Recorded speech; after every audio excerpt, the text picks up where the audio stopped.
So good morning.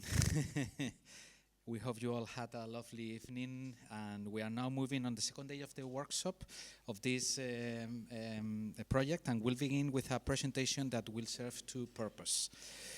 We'll look at an example of a research project based on participatory action research that led by Ana Berástegui, that now I will introduce, and at the same time we'll learn how research into attachment and emotional regulation can help improve education and prevent social and educational exclusion. So I think this will be very interesting for each school, because it's one of your challenges in each school. So we think this will be very interesting for all of us. And we introduce Ana Berástegui. He's PhD doctor in psychology and teacher and university professor at Comillas University in Madrid. We have the luck is here in Lisbon doing an internship in the Lisbon University, so we invite her, and she's the director of the Family Institute, Instituto La Familia, and coordinator of the Horizon Let's Care project. So we connect two European projects today, and we are very happy to have you today with us. So the floor is you. So thank you, and I also have the honor to be on the board of Promaestro Foundation. So I'm also a colleague and part of this Control Plus project. So thank you very much for inviting me, and thank you to Promaestro for their constant support, also to Let's Care and to this session. And I hope you will excuse me, but my English is not so fluid as I would like to, so I will read some of my remarks, but I hope not to be too boring this morning. So today I would like to invite you to a journey that is both scientific and also human, the building of safe and caring schools to foster inclusion and academic achievement for all across Europe. So let me begin with the whys of this project. The whys that you already know, that academic underachievement, school disengagement, and especially early school leaving continue to challenge European educational systems and shape young people's trajectories. So the evidence shows that outcomes are intertwined with cumulative and intersectional disadvantages across personal, family, socioeconomic, and educational layers. But what evidence also tells us, and what's the heart of our project, is that secure, caring, and reliable relationships across all these layers are one of the most powerful protective factors against the intergenerational transmission of social exclusion and also educational exclusion.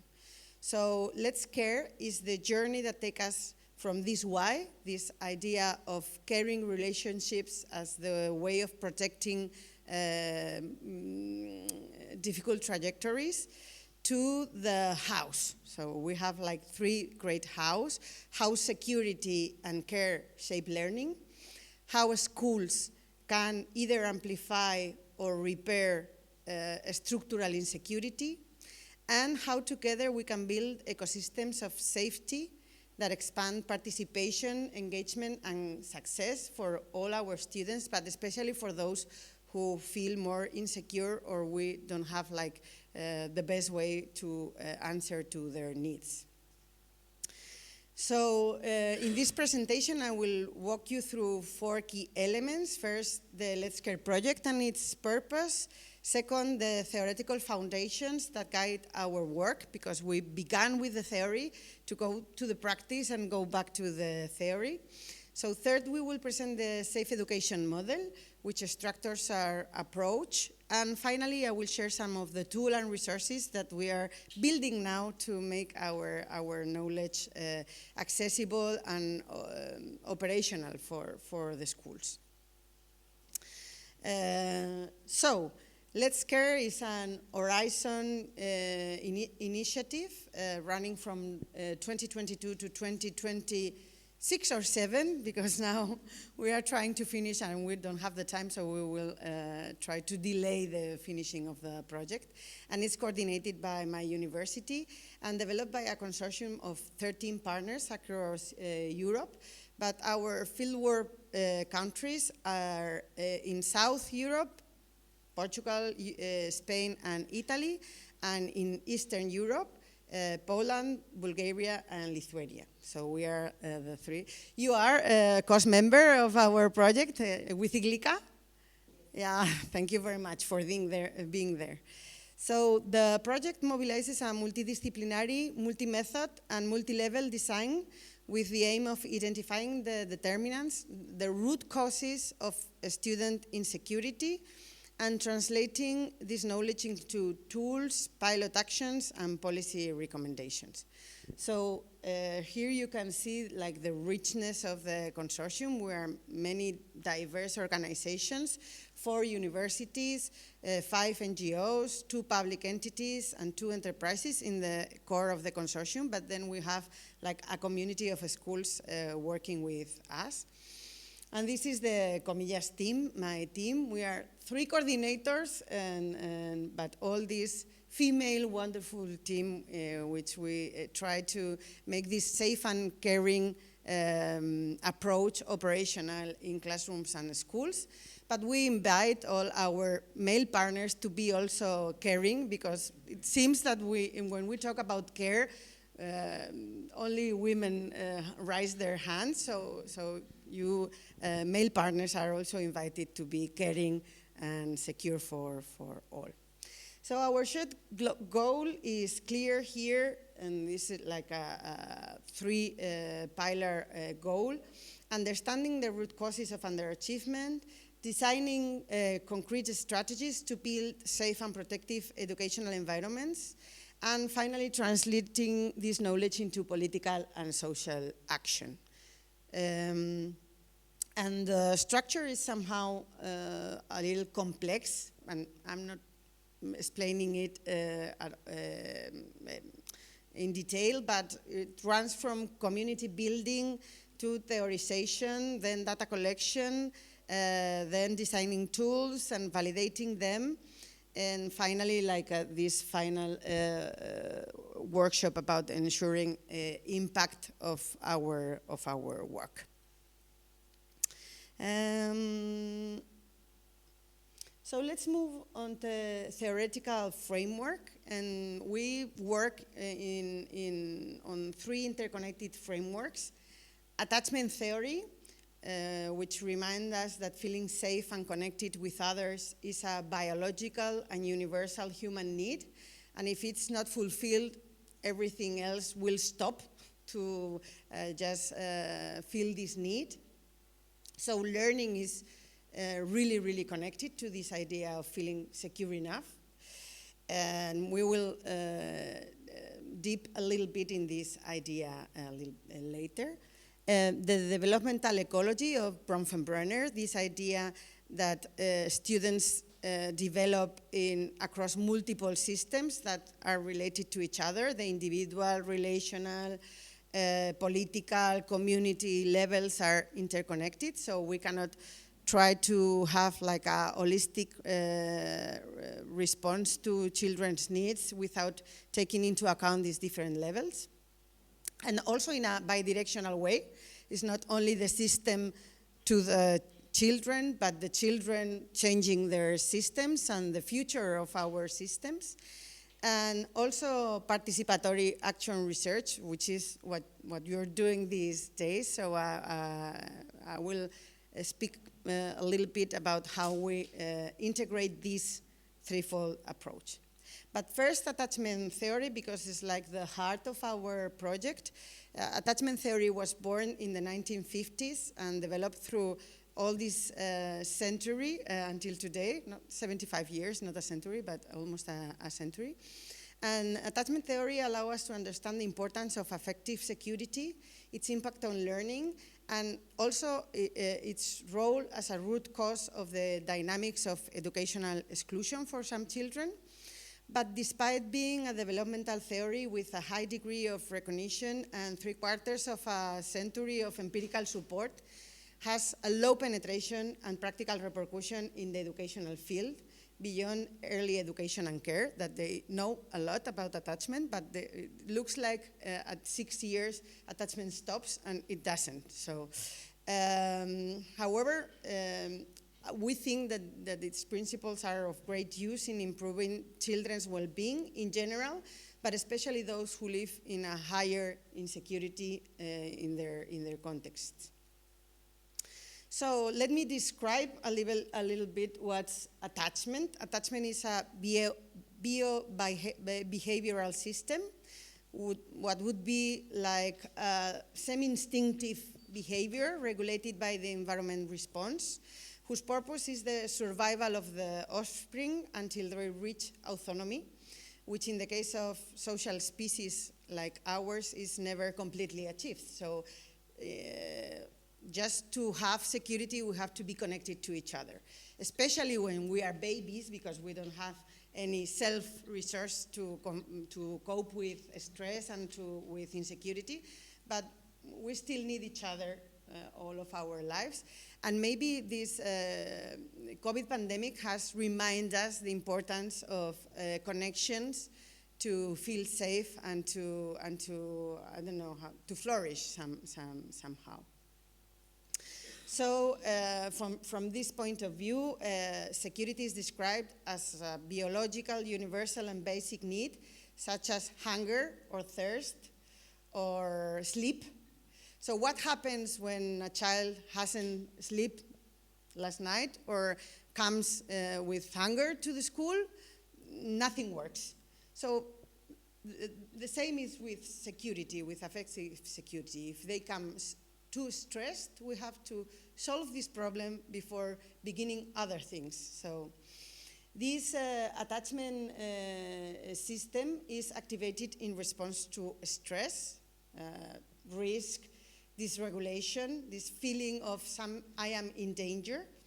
So the stress arises from two alternative and complementary experiences, from the exploration of the novel and the unknown, which can bring us a potential danger. So I don't know what's going to happen, so it may be dangerous.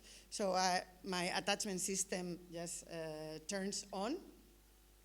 Or from the emotional dysregulation that signals the presence of a felt danger. Something went wrong, I feel bad, so I need to activate the system again. The aim of the system is connecting to others that activate their caregiving responses. It's to seek for other caregiving system. So this is a system that tries to activate care from the outside. So this connection is achieved when you are a little baby through contact, physical contact, but later by closeness or proximity. I can see you or I can hear you. And as we grow up on the basis of communication, I know that you understand what's happening to me. I can reach you somehow. So this contact is different in different stages of life, like this teenager that begins to feel really nervous when their cell phone batteries go down. So I'm losing connection, so I begin to feel stressed. So what do we do to achieve this connection? Just to send signals to the caregivers or potential caregivers, trying to explain them that I need you, no? But these signals are really different. When I am a baby, I can cry, so anyone can see that I need you. But as we grow up, we change our signals in the face of our context response.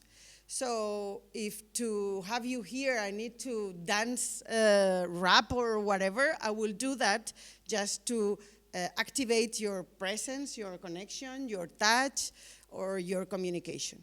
So that's one idea that leads us to think that many things that happen in the school may be not just behaviors, but signals or communication,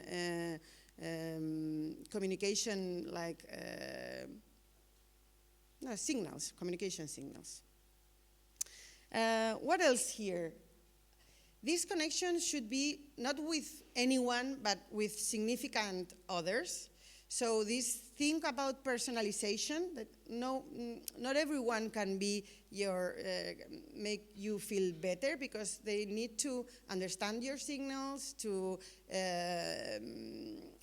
adapt their responses to your needs. So these specific figures of care would be the family in the early years, but also the teachers can play this special role throughout development as being significant figures for children. This specific caregiver may be articulated around specific figures, but also can organize in networks. So I can feel safe because I'm always in contact with someone that takes care of me. But I can feel also safe because I am in a community of relationships that I know that will activate care if I need it. So one of the things that why children need adults and not only other children is because they need to be surrounded by care figures that are perceived as better qualified to cope with danger and stress. So that's what an adult means for a children. It's not only a big person, but what we call stronger, better able to withstand danger and stress, wiser, better able to understand danger and distress, and kinder, showing genuine interest in the well-being of the other. So we will become adults or potential carers of children as we grow in strength, but also in these wise and caring dimensions of care. So sometimes we think about authority in schools, and these are important because children need to feel safe with people that looks like strong, but not only strong, but also wise and caring. So these figures act as a refugee, a haven of safety, they called in attachment theory, in the face of distress. So when you make contact with someone who is caring with you, you begin to regulate. So we are really interested in self-regulation in the school, but self-regulation only comes from others' regulation. When others regulate me, I begin to know what feelings are, to name them, and to find the better strategies to cope with that. So if someone cannot self-regulate, it's because they never have been regulated from the outside, or at least not at these levels of stress. So they would need someone who acts as this haven of safety. For some people living in difficulty or in danger, in social exclusion, or in difficult family times, the school itself is a haven of safety. It's the way, the place that I can come to feel secure. But sometimes it's the opposite thing. So we need to assess our schools and what they mean in general for our children, but also for each children, each student. So the idea of regulation, self and other regulation, is really close to our ability to connect to each other and to connect between adults, stronger, wiser, and kinder adults and students. And the second great function is that as I am connected to someone who is a safe haven for me, I am also capable to explore. So this attachment figure will function also as a secure base for exploration. And we also sometimes think that exploration is what we do on our own, but that's not true from attachment theory. Exploration is what we do when we feel that someone is taking care of us, or at least watching from the distance, scanning what we do. So also exploration flourishes under the attentional span of significant figures or adults. So these two functions complement each other. The attachment figure has to be able to do these things in relation to the children's needs. So I need to be like embracing when danger comes and when the child feels unregulated, and a little bit pushing or impulsing when they are wanting to go and to the new and the unexplored. And the thing about it is that if I try to be embracing when the children is going to explore, I will be like grabbing him. And if I want them to explore when they are coming for comfort, I will like reject or refuse him. So the idea is not only having these two functions, but doing it in synchrony with children. Because otherwise I would be doing the opposite that the children needs. So this is a little tricky because when I am the father of one or the mother of one, I can be choosing the best reaction, but when I am the teacher of 25, this begins to be like a malabaristic thing, like a circus thing in which I have to do this with that, a little bit with the group and understand which is the one that needs us most to do something individually while I am looking at the group. I think that's a miracle, but it happens. It happens beautifully in early childhood education. So we all should go to these early childhood education classes and classrooms just to look how these teachers do it, because they do it beautifully with high demanding stress signals or attachment signals. So the idea is that if you respond adequately, then the system turns off and we can begin to function in a non-alarmed way. We will have like this second level activation of the system, always checking if somewhere is there, like the WhatsApp. You have like in second screen, like it's not turned off, but not focused or present or really present. So as this happens, the children begins to build predictions and strategies. So as I feel I am cared or I feel secure, I will go to the next relationship, to the next context, to the next. So in these relationships, I begin to answer the question about I am valuable or not? Is there someone there for me or not? The world is worth exploring or not? The future is, I can be like trust in the future or not? I can trust myself to get what I need or to do what I choose or not?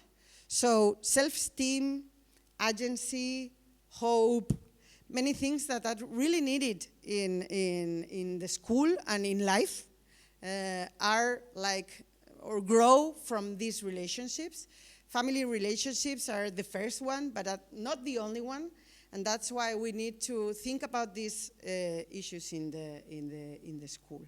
So these predictions and strategies is the way that children come to the school and say, think about this teacher is going to love me and I'm going to do everything good because I am a lovely child.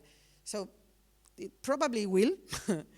Or children that comes to school saying, I'm in danger, adults are not reliable people, and it's better to hide in a corner, so nothing good will come from there, unless we can just detect, watch, and say, I need you, need me. I know you need me. I'm going to look for you. So I think this is attachment theory, and it's important also for a school. So we need to begin to say these words or to learn these words about safety, connection, strategies, and care systems to improve our work with children.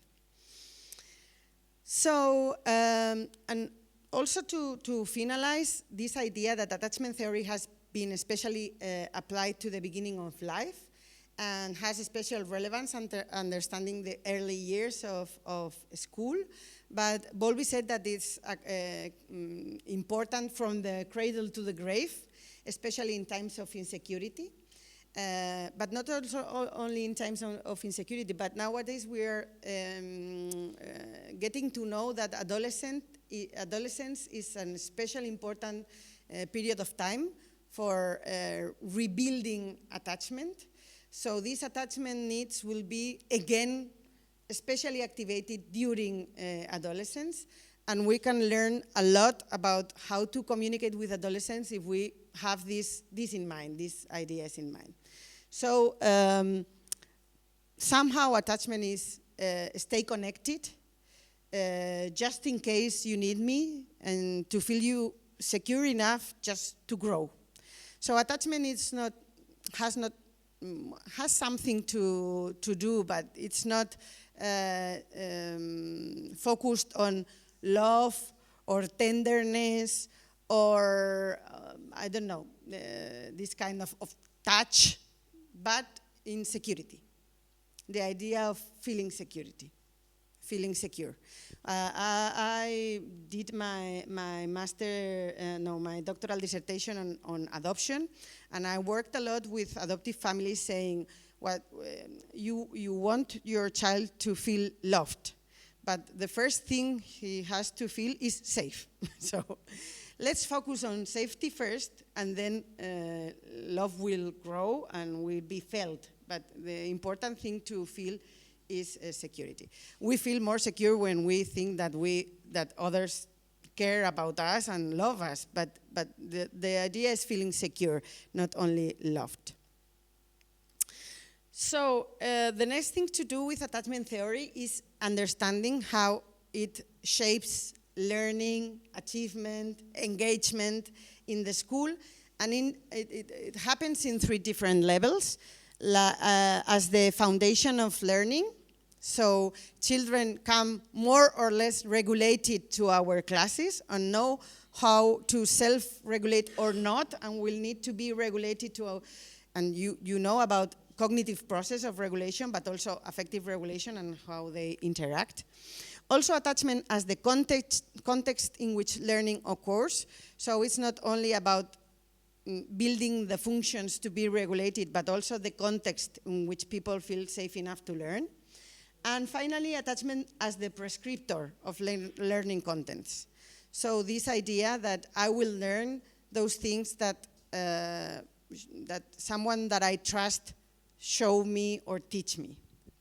So I'm seeing how much time do I have? No, I need to go faster, so I think this idea as attachment as the root cause for regulation, we have talked about this, how self-esteem, self-efficacy, or self-regulation grow in relationships. So depending on how secure have been children relationships in the past, they will come more or less self-regulated, or they will need us to build this regulation. And this happens in a brain neurological basis, but also in a psychological experience. So this regulation is really important and is really connected to learning and well-being in the school.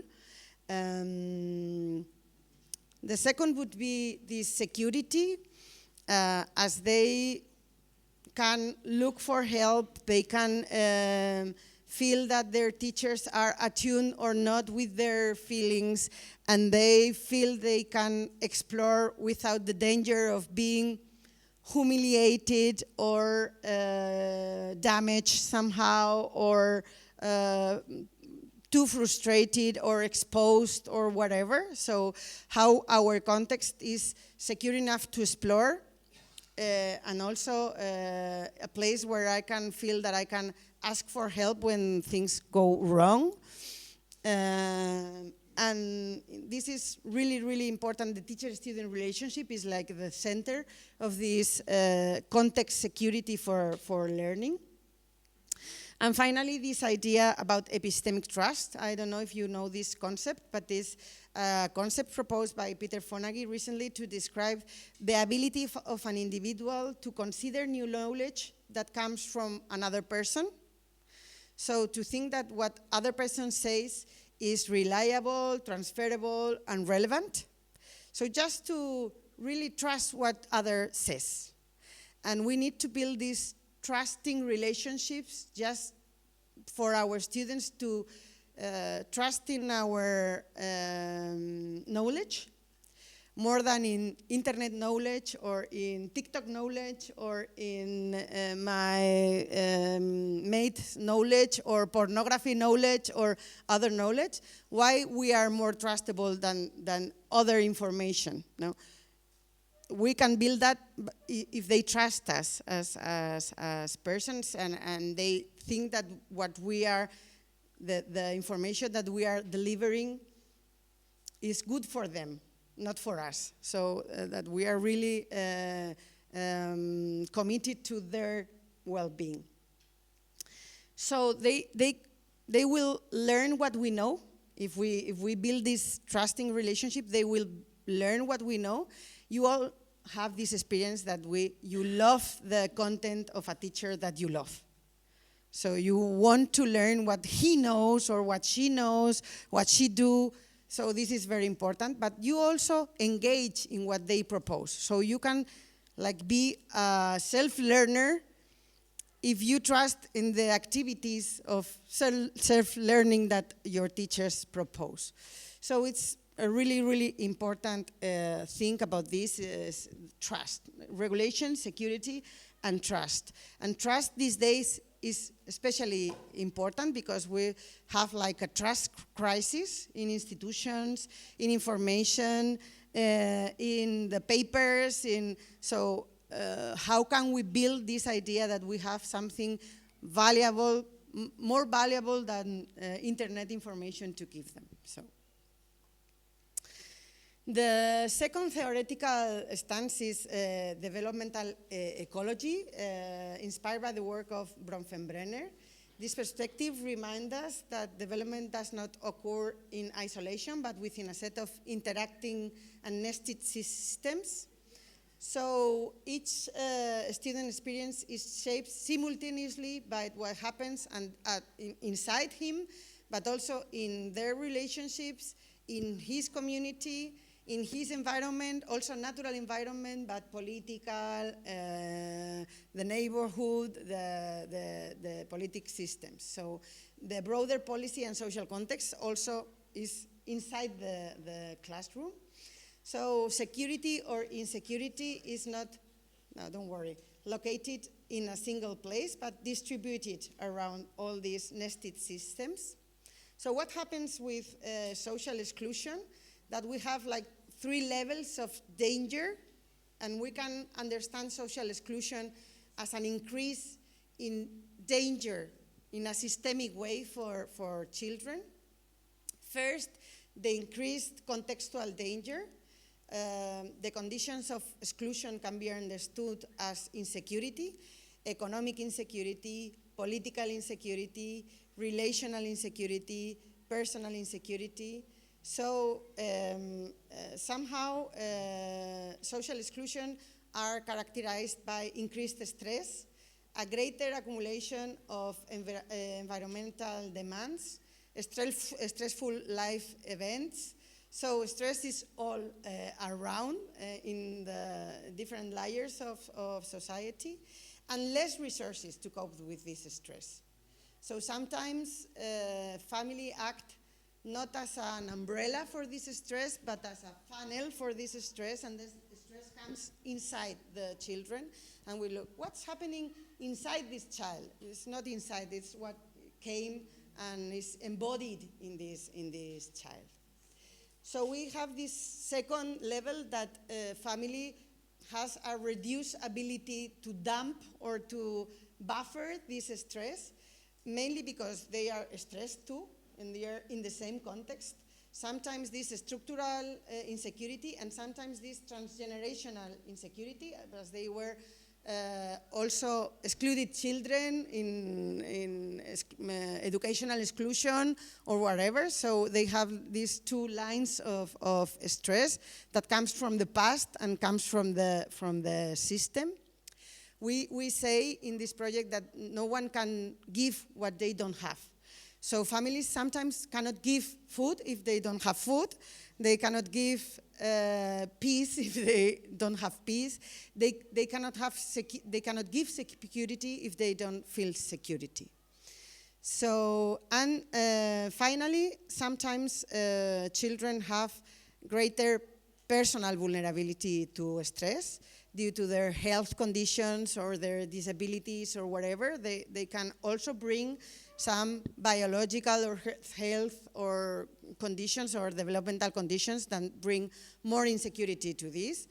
Just think in this increased sensitivity in autistic spectrum disorder children, in which the noise or the light or whatever makes me feel more stressed. So this is stressed in the structural level, stressed in the family level, stressed sometimes also in the individual level. So we need to cope with all this stress, also with holistic, intersectional, and global response, because stress comes from everywhere. So these factors do not remain at the school gate. They enter in our classrooms with the child, influencing attention, emotional regulation, motivation, help-seeking behaviors, precisely the processes that we need to activate for learning. So children and adolescents from insecure contexts arrive at the school with higher environmental demands, less secure coping strategies, less hopeful expectations about security of their new context and relationships. And being aware of these mechanisms allow educators and the school to understand how this affects learning.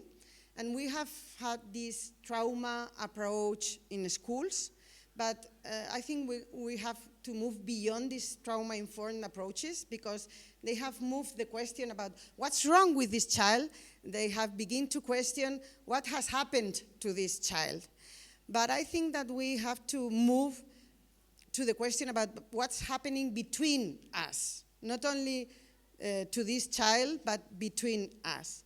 Because we in Let's Care think, this is the idea that insecurity comes enters in the school through the student.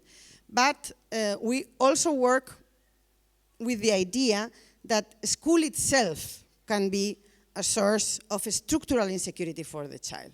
So it's not only what happens from the family to the school, but how our response gives it's worse for these children. So what we know how to do is worse for these children. So a school can act as a distributor of social exclusion mechanisms for some population as part of the macro system that generates exclusion. So we can be racist, we can be gender biased, we can be, as we are, people in the societies that build this exclusion.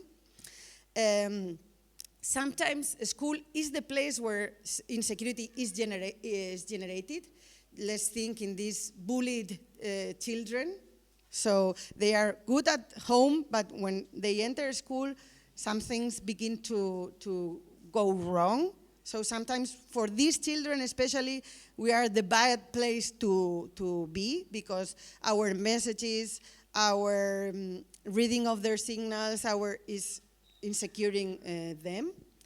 And how teachers themselves can contribute to vulnerable students' insecure experience.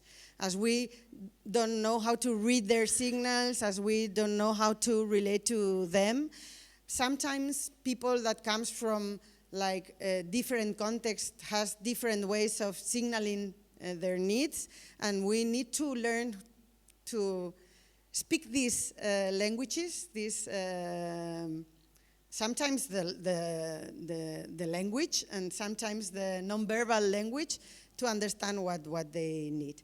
So this highlights the importance of generating ecosystemic responses. So this idea that we need to change not only how we act with children, but how we connect and how we behave with children and their exclusion. So for this, I go to Let's Care. We've built like these 4 pillars in which we need to work in to make this safety response and to buffer contextual and structural insecurity for vulnerable populations. The safe education pillar is about like the policies that lead us to make safe schools in which the community, the place, the relationships in general are good, and also safe teaching strategies, this idea of the teacher-student relationship in the center of building this kind of relationships. And finally, this safe learning, how the children begins to be safe by himself, no? Self-safe student. We are working a lot in this. We have to just to make students to feel safe by themselves. But we think that that's not possible if we don't build safe environments, safe relationships, because we don't have something like by ourselves mechanisms unless we build them through relationships. So, let me close with a final visual of this idea. This is a traditional thing in Catalonia, in Spain. It's like, castels, like human towers. So for the children that are in the top to grow and to touch the sky even, you need the whole community working, giving security, because this tower make you able to grow, but also is like a system to protect you if something goes wrong, and everyone fails in a good way. So it's not only a growing mechanism, but also a protection mechanism. So we speak in Let's Care, we speak about a concept that is change of security. This idea that security is not created or destroyed like energy, but transferred or distributed through relationships. For a child to be safe at the school, we need safe teachers, not only able to give security, but to feel secure themselves, supported by safe schools and enabled by safe policies.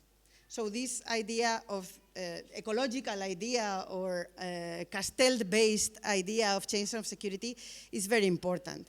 And for do this, we have to co-construct our tools, co-construct our knowledge, because we need each level of this tower to know, to participate, to do their best, and also to understand what we are asking from them. So this is the last theoretical approach of our project. It's participatory action research, which you know what means, because yesterday you had a conference about this, but the idea of those who are affected by a problem should be also involved in defining the problem, analyzing it, designing the solutions. So this idea is why we've built this cost structure, community of schools in which we have participated in focus groups, growing with teachers, stakeholders. We have this complex structure with different communities. The driving group, that is like the research group, the National Coordinators Board, which is one of each school of each country working together, the community of schools, that is the group of schools that are participating with us and are the ones who are delivering knowledge and also helping with data collection. Also a network of stakeholders that I invite you to participate, just to give feedback about the different processes of the project. And finally, the Policymakers Advisory Board, one from each country, just from the policy level, just for them to understand what we are trying to build, and also to give some inputs about the political level of this project. So together, all of these groups form the participatory community of Let's Care that ensures that researchers, school, students, policy actors work collaboratively at every stage of the project. The project is really complex. So we have like 3 phases and different stages. We are now like, yeah. Something is blocked here. Here. We are now here in the international survey, large survey. We are aimed to have 18,000 children answering a questionnaire that we've built together with our model. So we are there now. It's difficult to collect so much information, but we've done everything else before asking for surveys. We have constructed it together with families, children that are outside the system, not in education, or they are in second opportunity schools, and they told us what they would have needed in the past, teachers, children themselves in ethnographic approaches, politicians. So we've asked a lot to build this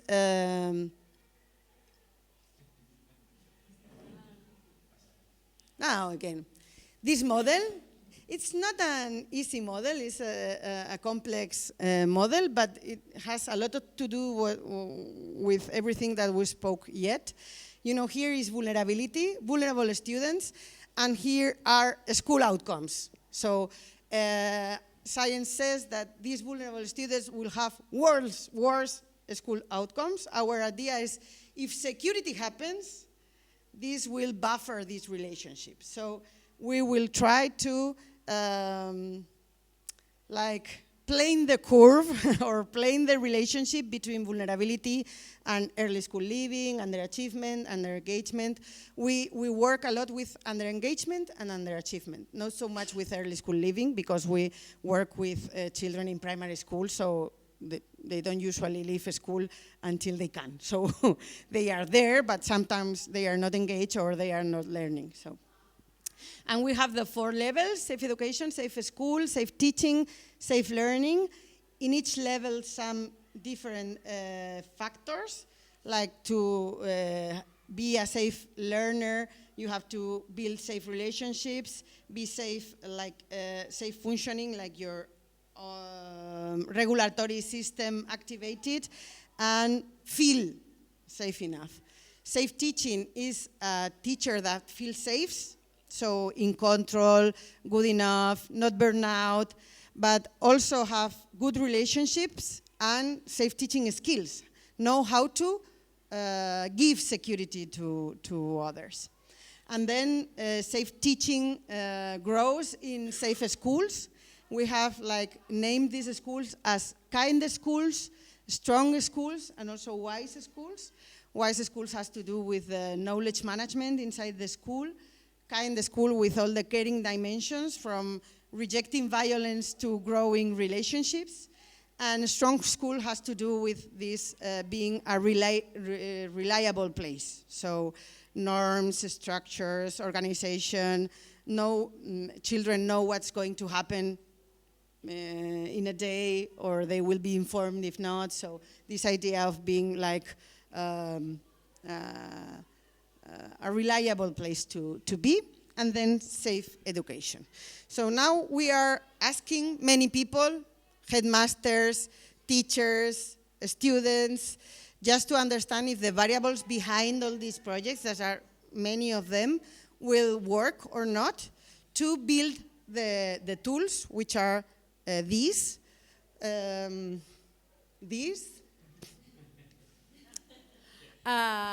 For the safe learning level, we are building like an e-profile, like a platform for school counselors to follow the feeling of safety and also the risk of insecurity or risk of underachievement throughout the school, because the idea is that they are following children during all their trajectories, if it's a safe trajectory or an unsafe trajectory. And we are working with the results of the survey to give this with machine learning to predict the best algorithm to predict that you are going to learn or not, just to have this, like, how do you say in English, semáforo, this traffic light. Yes, red, yellow, or green. And then school counselors can yes, have like a picture on which students need them most. We have this safe teaching lab that Maria is going to explain you later, with a database about programs that you can develop in your own classrooms and schools, a toolkit to self-observate or others' observation about safe practices. And also we are building now like a safe teaching training course, online course that can be delivered individually or by groups in the school. The third thing, in the school level, we are building this label just to self-evaluate how a school gives security or not in these three dimensions of wise, strong, and strong, wise, and kind. Yeah, very important. And finally, in the safe education, we have like a database comparing the policies in our 6 countries, but also we are building, would be the final thing that we do, a green book about policy recommendations on how to build these safe schools. So this is what we're doing now. We are trying to build it all together, so sometimes it's difficult to do it, but we are really committed to this work. I would like to invite you to explore what we are doing. There's much more than we have in the... It's much more work that we have in the web page, because it's under construction now, so they will grow in the next year a lot. But we invite you to come inside, and maybe if you can sign in the stakeholders area, or maybe come as a part of the community of schools if you are in one of our 6 countries. Some of you are already part of the community of schools. Just to finish, because I think it's time to finish now, I would like to broaden our view a little bit. Yes, I love this image, so I need to share it with you. When we work to create these safe schools, we are not only strengthening learning or reducing early school leaving. I think we are building peace and citizenship and future families. So a school where students feel safe, valued, and supported becomes a place where trust grows, where difference are approached with curiosity rather than fear, and where conflicts are resolved through dialogue instead of withdrawal or aggression. So every teacher who becomes a secure base, every school that cultivates this climate of care, and every policy that protects the most vulnerable helps to shape more peaceful citizenships and peaceful societies. So I think we are really in need of this in our own personal lives, in our families, in our societies, and also in our world. And I think just trying to build this common dream is also building a better world together. So I am one of the naive people that think that through education we can build better societies for all. So thank you very much for being here and working together in this direction. Thank you very much.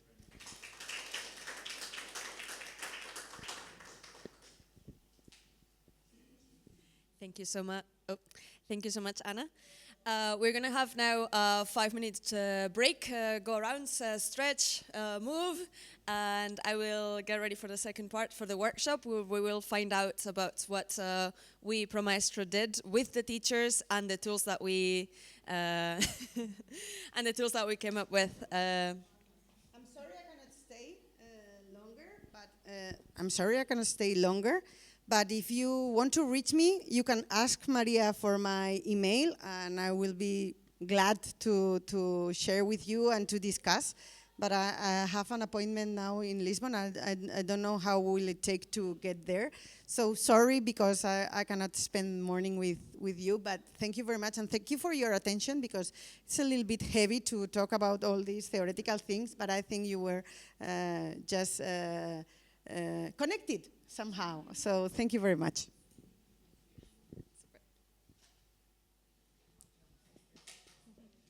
Okay, perfect.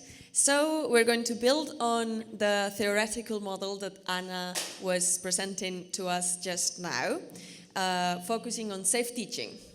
So here you have a...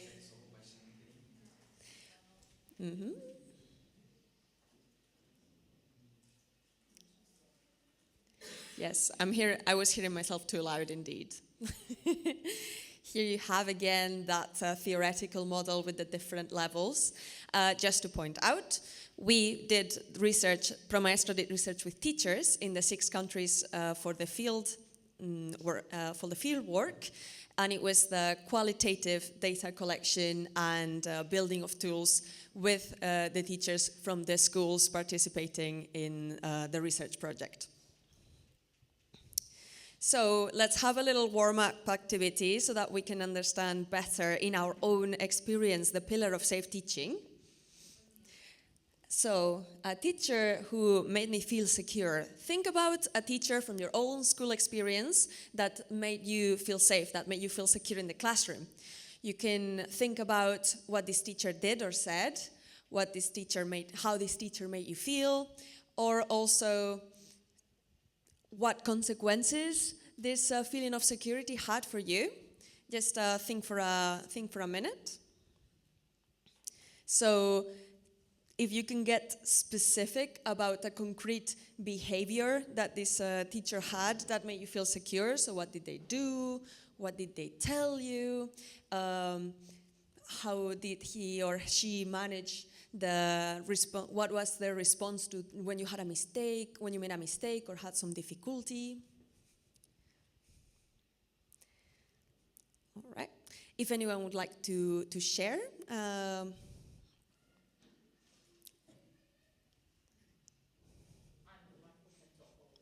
yes, come over here. We love your when you talk as well, Sanja. Don't worry. Thank you. Don't say it. It can escalate. So I had a beautiful biology teacher, and he was great. We made a lot of experiments, and it was at a time when there was not common to do. So we were learning really practically, and he was always making jokes. So if you get a bad note from him, you deserve it, but it was with smile. And it was, oh, you naughty, naughty, now you're going to get some frozen worm. And it was like 1. That's the best, the worst note in Croatia is 1, but it was with worm and with laugh and with love. And you got your bad note because you deserve it. So that was okay. And we all loved him a lot. And I wanted to study biology. That's it. And I didn't study it, but I work in nature protection area a lot as an educator, so that's because of him. And I was writing a science book for Croatian students, and there are parts of his jokes inside that book, but he's not living anymore, so he can't see that, but he lives still. So that's a big impact of great teacher.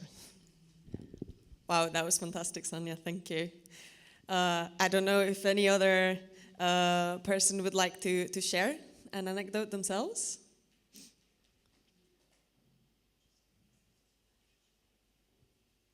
I could explain my experience with a math teacher that I had. Sure.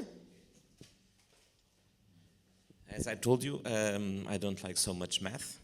And when I was in the 10th grade, I have a math teacher that have a pen, an ink pen, and when we mistakes, she said, I have to purify that mistake, and she was doing with a big smile in her face, and then after that, you are not so, you become more connected with the math, with the attitude that she had in the classes, because she put the mistake as an opportunity to learn, not something that you are behave badly, it's not correct or something like that, but that she improved the math like this kind of attitude, and make me feel more comfortable in that discipline, since I didn't have so bad grades in maths.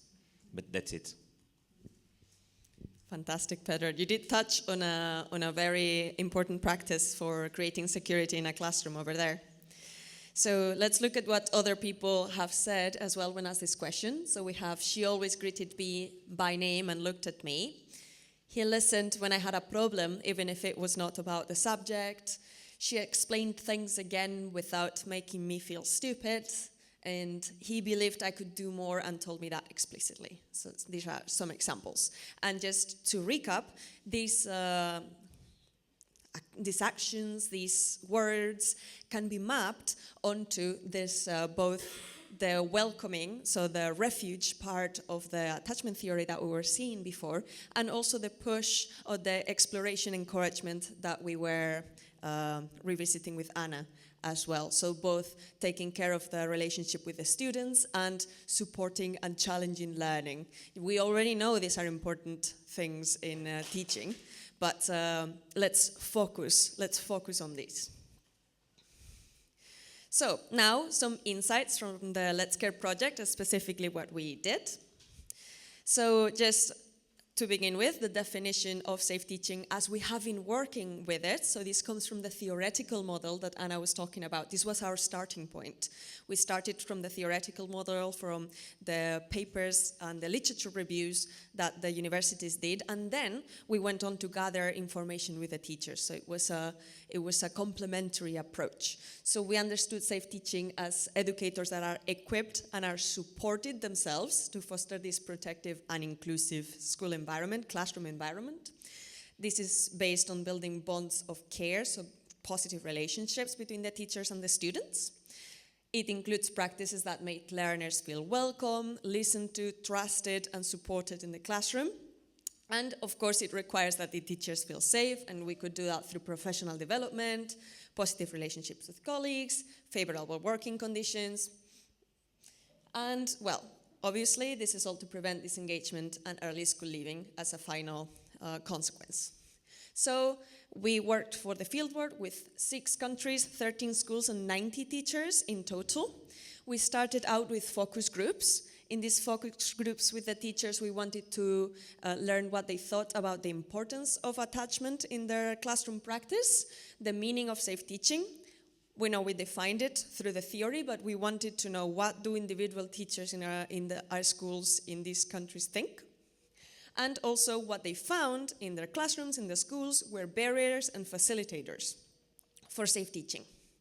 With this information, we created some tools, essentially. We gathered some factors and criteria, and we put it into observation grids that we later would use in the classrooms to test them. So we had 2 tools, an observation tool for the classroom and a reflection tool for meetings between teachers and discussions between teachers and leadership team or teachers and counselors. We also created a guide, infographics, videos. I will show you the infographics later, very briefly. And then we took this back to the classroom with the teachers, the same teachers that had participated in the focus group.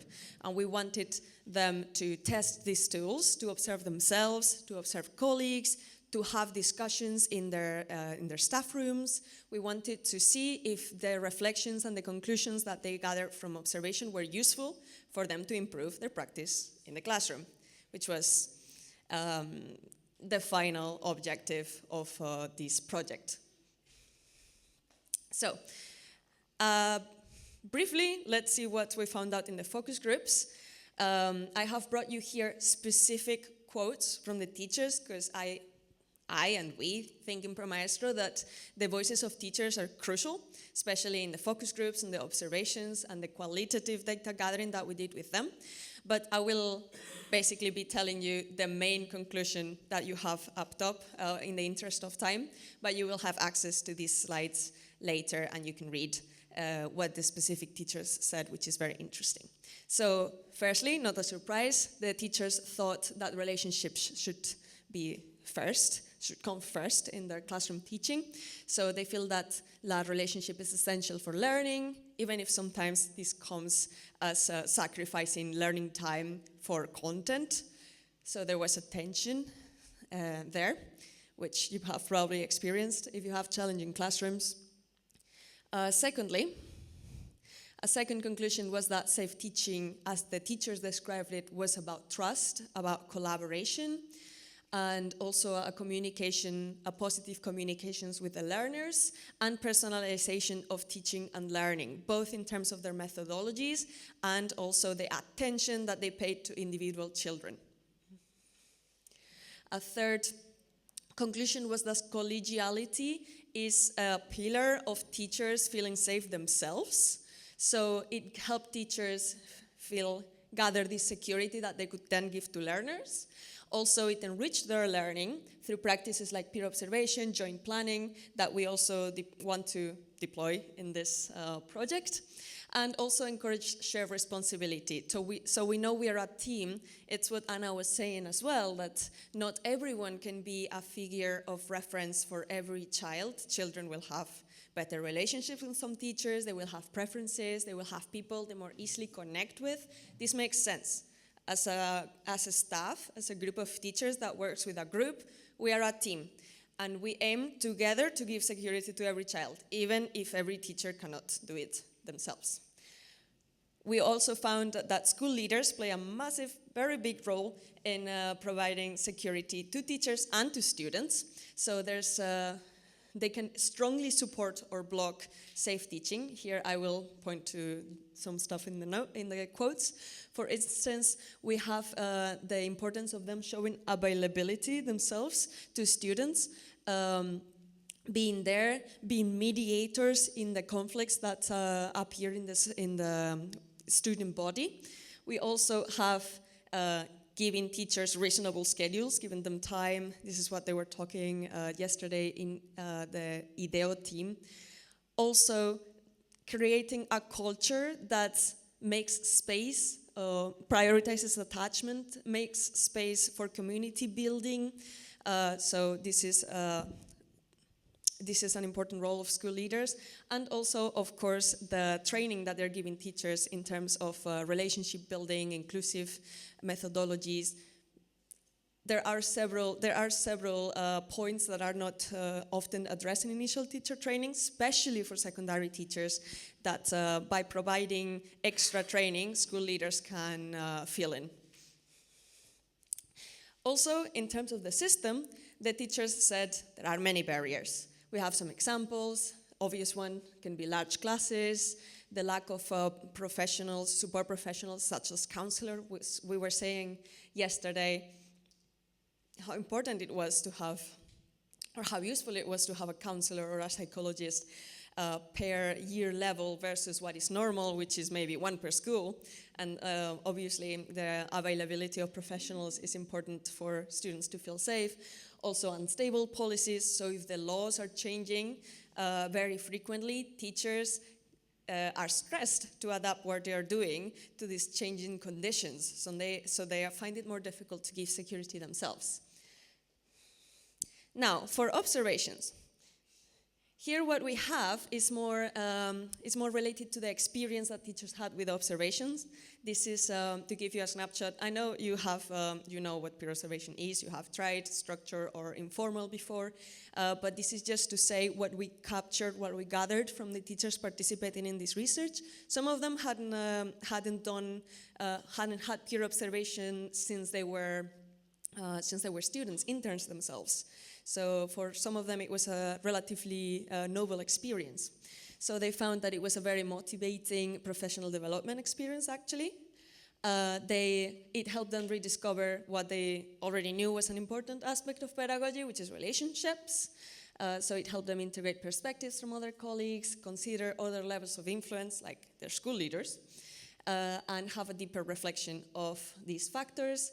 They also liked peer observation because it was context dependent, so it was a way to learn about your practice situated in a particular classroom situation.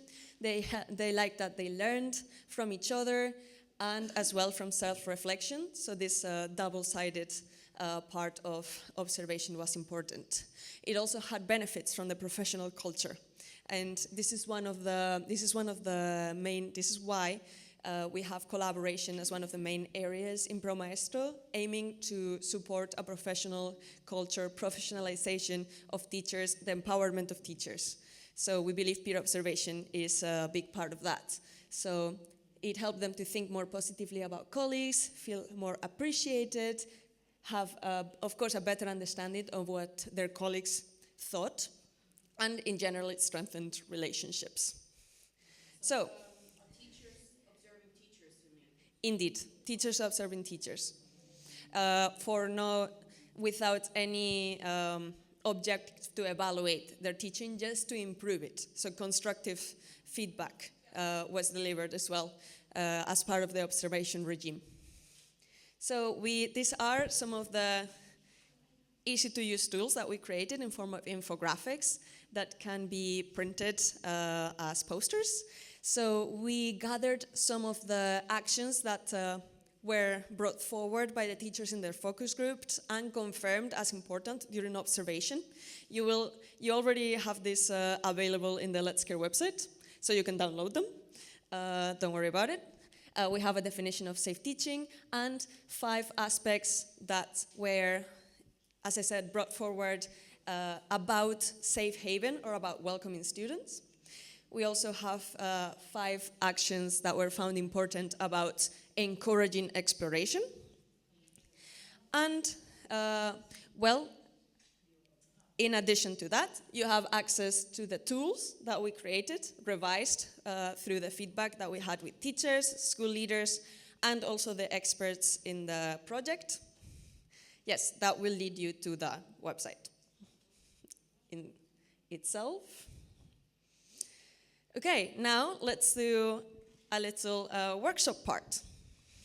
So what we're going to do, we're going to think about our own practice, our own teaching practice, and we're going to try to identify strengths, areas of improvement of safe teaching, and make a small, specific commitment that you can go back next week and try.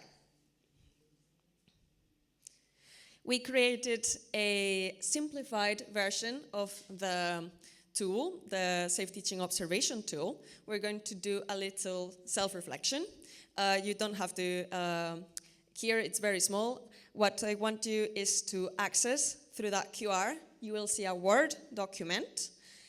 Make a copy of that Word document and you can just work on it on your phone. You can put X's. So essentially you have a series of actions. Choose if it's something that you already do often, that you only do sometimes, or that you rarely do. So we'll have for that, well, I'll leave this on for now so that you can access the QR code. Have a quick think, 5 minutes, reflect about what things you do often, what things you do sometimes, and what things you rarely do.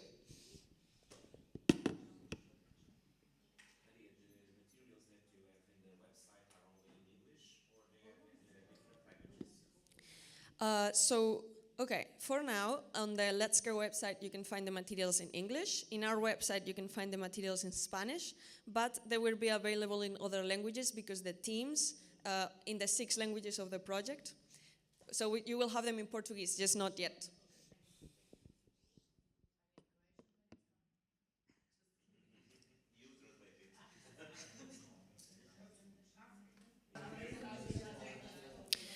Okay. So the point of this little reflection time was to identify some strengths and areas of improvement. In the next 5 minutes, just discuss with the person next to you what you have found are some strengths and areas of improvement. You can do this in pairs or in groups of 3.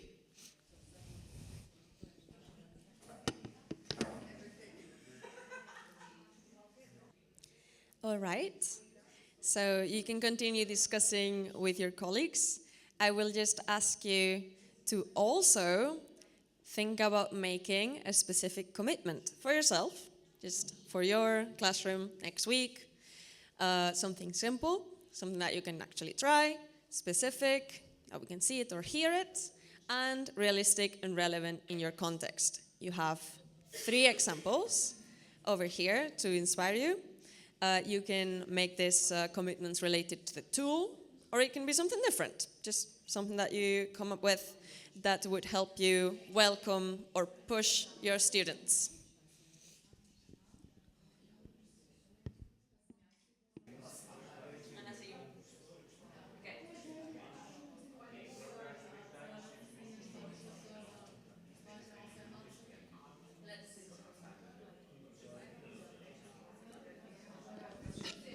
Okay, so this is the end of the workshop.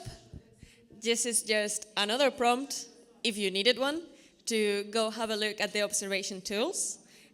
They're already available on the website in English. Our project partners will have them translated to the other languages of the program.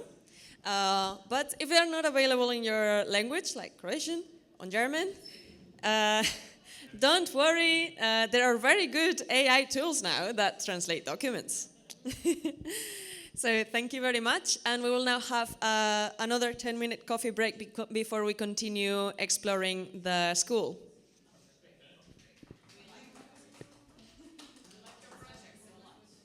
Fantastic.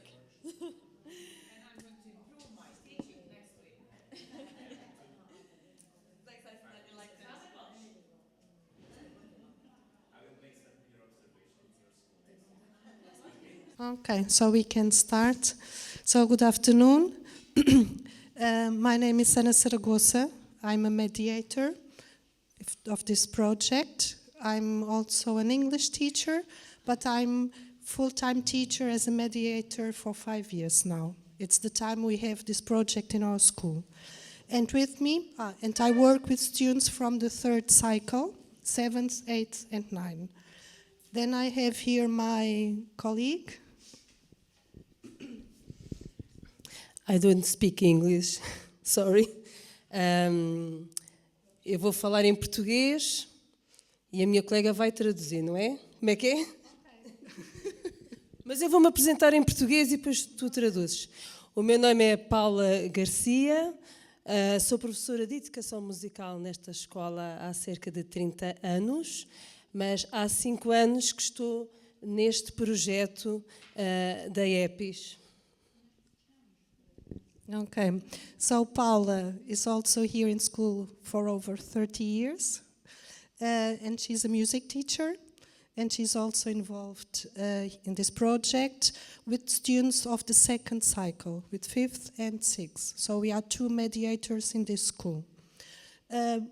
We have here to begin some pictures of our students, only to explain that AEPEL we also work with students outside school. AEPEL tries to offer them new experiences, also out of school. Okay. So AEPEL, I think that you also have the information in your booklet, but it's an association of business leaders for social inclusion.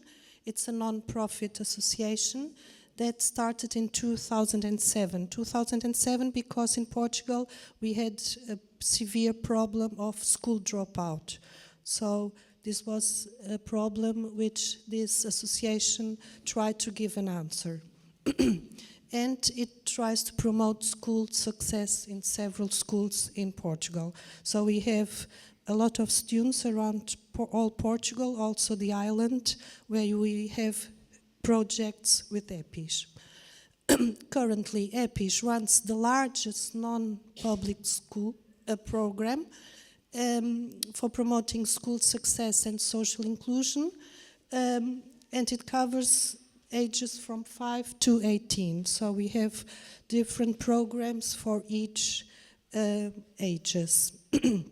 In this school, we have mediators for school success. This is the project we are responsible for, and it's free of charge. So all experiences, everything we give and work with students, there are no costs. All methodologies that we use are designed and developed by university professors, which accompany in the fields of psychology, social work, and educational science. Okay? All the methodologies has 2 blocks. The first, a system of signaling students' risk. We are going to show you later how it works. Okay? And then a model of training and empowerment of the students. All the techniques we use also cover families, school, and also the territory. It's related with social problems or social issues. We also try to help in these fields. In every school with every programs, there are mediators. Well, we are lucky because we have 2, but in many schools there is only 1. Normally full-time teachers, it's like we are here 100%, 35 hours per week, sometimes more. And with specific training, we had in the first year, we had 6 months of training with psychologists so that we can know how to perform and use all the methodologies. And the aim is to develop soft skills, non-cognitive skills. We don't explain Portuguese or English, no. We try to empower them with all the other soft skills which are important to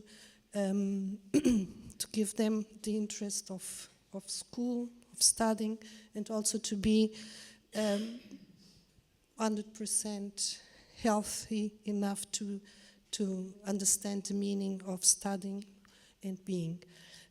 We are supervised and supported by APES coordinators and psychologists, and we have regular meetings, normally 1 or 2 meetings per term.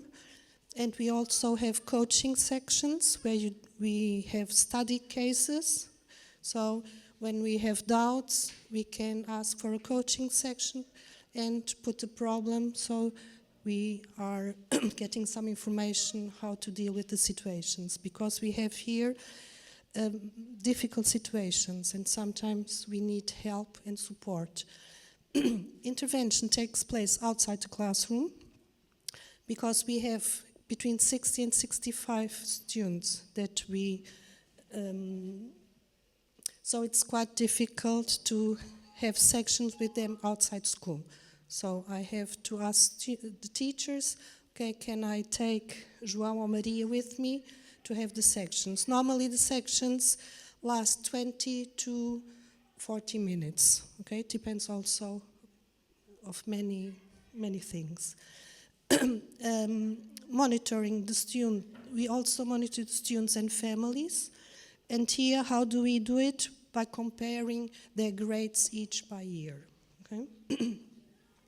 And we have a lot of reports we have to write, and we present them every term. So we have a lot of work to do also, okay? Besides being with the students. So how does it work? First, we need the parental consent, okay? We don't work with students without parental consent. It's very important. And we, at the beginning of the school year, for instance, Paula, she talked with all the parents of the 5th year, because it's the first year. We tried to have the consent of the parents so that we can follow them until the final of the cycle, okay? So this year she had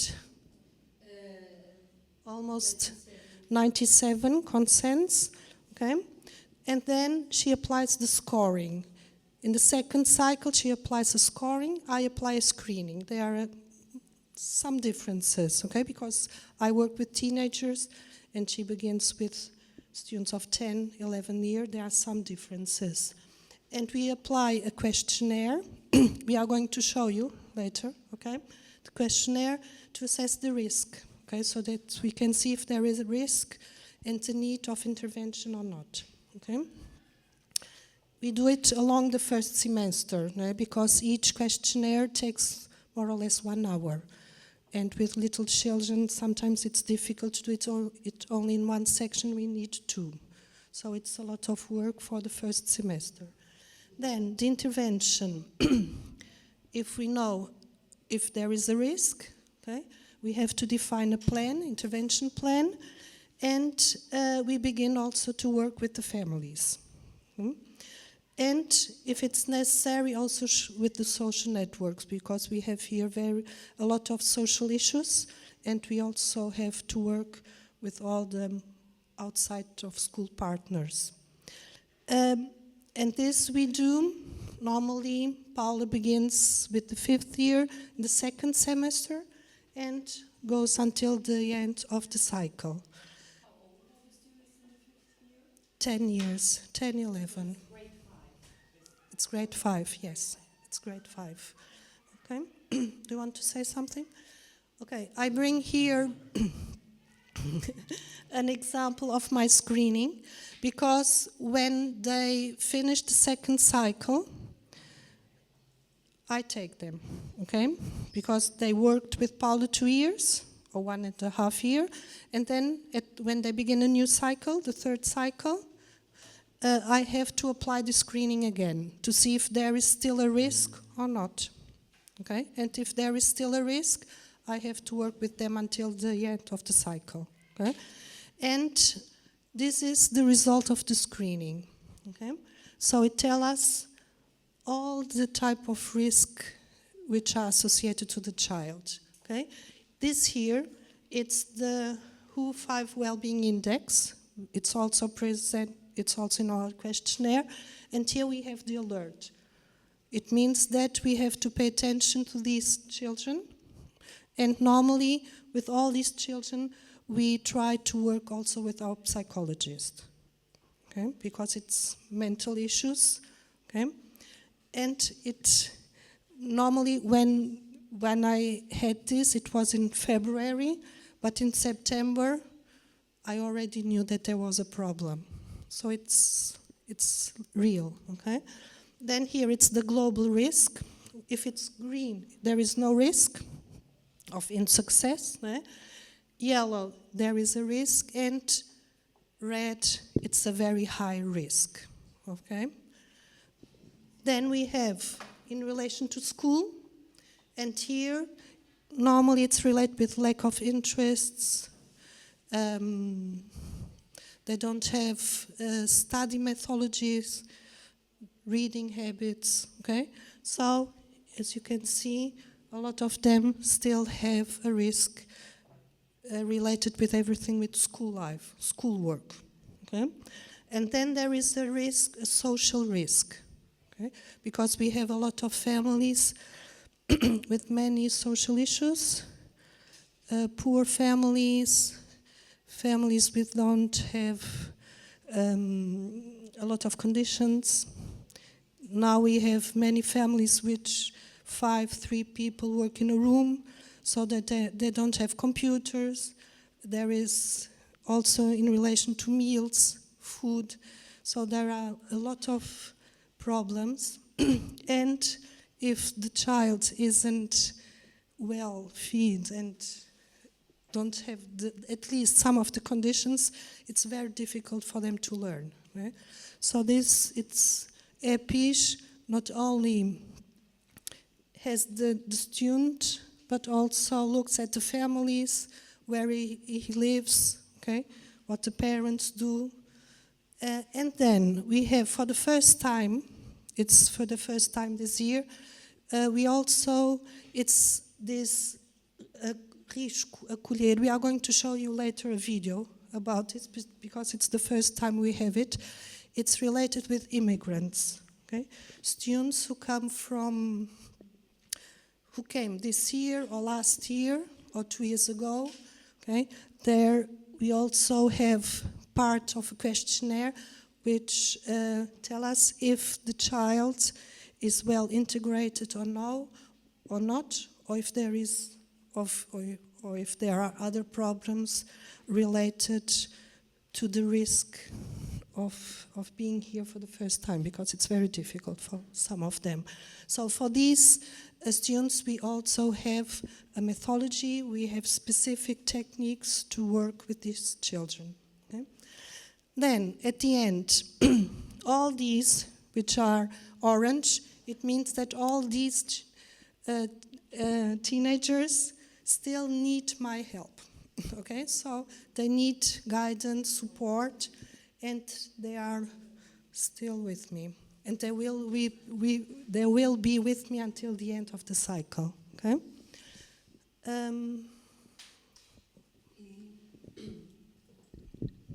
Todos os alunos que não dão o risco vermelho, mas que têm o amarelo, não é? Nós direcionamos para acompanhamento com as técnicas da escola, psicologia e assistente social, assim como a supervisão dos diretores de turma quanto ao índice bem-estar. Okay. What my colleague was saying, that many of them, we also indicate them to the social assistant, okay? Because there are many problems she can solve better than we do. And here it's the same with the psychologist of the school. So we all work together, okay? We have meetings together, we share information, so it's very strict. Okay. So this is our training, our toolbox, okay? So if there is risk, we have individual techniques, and then we have group techniques, because sometimes we can group the children. Normally it's individually, right? Individually because we need to be alone with the child, right? Because if we aren't alone, we have to, they have, it's the confidence, right? We have to gain in order to know what is the problem and what are the solutions.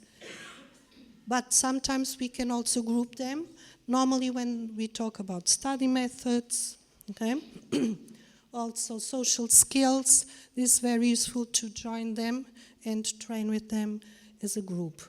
Then we have universal intervention. What does it mean? That we can also work with other students, not only with our students, AEPEL students, but also with the others.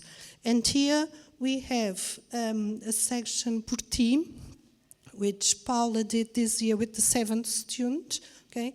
And these sections are about students' well-being. Well, we try to share with them techniques when they are anxious, talk about emotions, okay? And these we do for classes, for the whole class.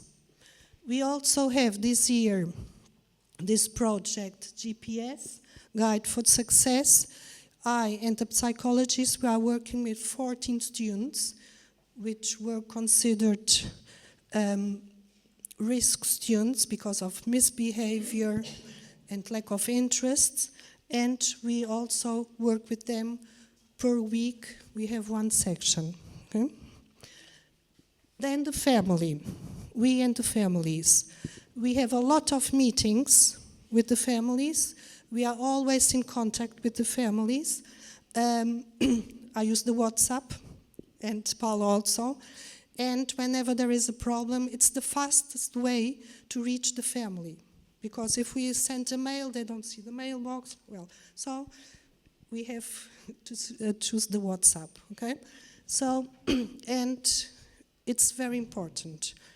And to gain their confidence, okay, they can count with us. Because if we don't reach the family, sometimes it's the family, it's very important to support all our work. Okay? To share with them strategies, techniques also. E dizer que durante o contacto no WhatsApp, muitas das vezes não conversamos dentro do horário escolar.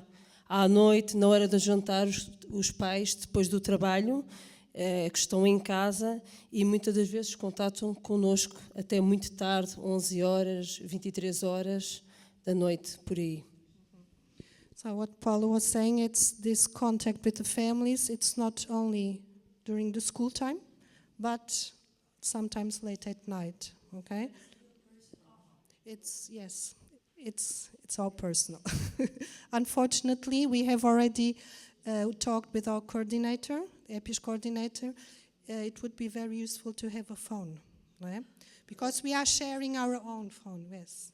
But otherwise, we wouldn't be able to reach them and to solve many problems. Because at the beginning, yes, well, at the beginning we only used the mail and the phone during the school time, but it was quite difficult. Yes, it was quite difficult. Then we also do intervention, universal intervention with teachers. Okay, with teachers, no, it's with parents. Okay. This year, what we are doing is we have a group of 13 parents from the 6th and 7th and 8th years. Well, it's the first time, so we are joining parents from different cycles. And this group is Roots and Wings. So what we do during this section, it's one section per month.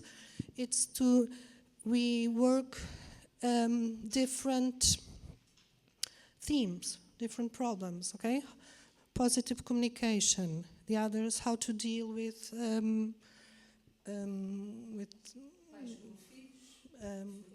all themes related with teenagers, okay? Here, in what our main goal is also to support parents, okay? To give them some tools how to deal with difficult situations, okay? Because sometimes they don't know how, right? They come here and say, I don't know how to speak with my child, right? I don't know what to do, and it has been very positive, okay? It has been very positive. In this section, we are the two, and we also have the social assistant and the psychologist, because sometimes the topics, it's useful to have different areas to give the right answer. We also do it all every year. For 2 years ago, also meetings for parents from the 9th grade to talk about courses, professional choices, okay? And here for all parents of the school. Then, in relation to school, what we do, we have regular meetings with teachers and a regular contact with teachers. Whenever there is a problem, okay, I talk with the teachers talk with me. Yes? Can be mediators at the same time? Teachers can be mediators? I'm not, at this, you are referring to me? I'm not a teacher. I'm also a mediator. I'm a full-time mediator. 100%. We have mediators in other schools which are teachers and mediators, okay? But it's very difficult. Yes, but for 5 years, I'm not an English teacher. Yes, no. And she's a music teacher, but, okay. And you stay just for the 5 years? Yes. And then all the teachers take your place, or you go again? So because you said there are 5 years? We are. The project has already 5 years, yes. You start again as an English teacher? Ah, yes. When the headmaster says, well, this project, it doesn't matter anymore, okay, it doesn't have an impact we were waiting for, I go back to my English class, yes. Okay, so until the whole school considers it's a good project which gives response to many of the problems we have here and has impact, because it's important that it has impact, EPIS is in this school, right? if it's not considered an important project. If another project appears, we go and have our English, our classes. At this moment, my timetable, there is another teacher who is giving my lessons. Yes. Okay. Yes. But you're working with the social aspects, with the social problems, basically. You're not working with the academic problems. So if they have a problem in maths, or if they have... No. So you're doing the social part. Yes, social and emotional part, yes, yes, yes. Because we in school, we also have teachers who give the academic support, yes. Sometimes I say, well, it's important that this student has maths lesson, extra math lessons, yes, and I do also this link, this network, yes, okay. No, but because I can help, sometimes I help because students know I'm English, okay, can I study with you? But it's not supposed to, I'm not supposed to do it, okay? As I said, community, we also work with the community, with health, and here with the health and social networks. It's also very important. We also have meetings with some whoever, okay? I have regular meetings also because it's important to share techniques and so that they also know how the child is going here in school, if there is a problem, and there is a link between the mediator and also the health and social networks. Then we have the partners. AEPEL has a lot of partners from big enterprises, and what we have at this moment, we have 16 students who are having online academic support, okay? Because some of them don't have money to pay extra lessons outside school, and here we have this support of many. For instance, here we have from GALP, from Caixa Geral de Depósitos, and they do it as volunteer work, and the students can have at home or here in school some extra lessons, which are also organized by us. Okay. Normally maths and Portuguese. Okay, it's very useful. Then AEPEL, we also do some workshops here in school about different topics. They also have people who come here and share their experience, talk about different, whenever we want, if we need it would be very necessary or useful to talk, give a section to all students about a different topic. So we talk with our coordinator and she tries to arrange a workshop. AEPEL has also scholarship. For instance, at the end of the 9th year, I can give the name of two teenagers who were, who I think that they deserve to have a scholarship because they did a good work. So, and normally, last year, I think no one. And then also annual boot camp for children, also for the 6th and 9th year. We can invite students to participate during a week in a boot camp. So they try also to give, so that they can experience different realities, relate with different people, because some of our students, they only live here in Amora. So it's very useful to know other realities and other people. Okay? Also to motivate them to continue to study. Right? This is our purpose. Já falei. Okay. Yes. Well, now we are going. Falta a plataforma. we are going to show you our platform. As I told you, we have IT platform where we have to put everything. 7 minutes. Okay. It's a world. Epic is a world. So each student, when we have a student in risk, what we have to fill in our platform is what do they like doing, what are the good aspects of family life, continuum, okay? And we have to complete everything so that we have a whole vision of the student, okay? No time?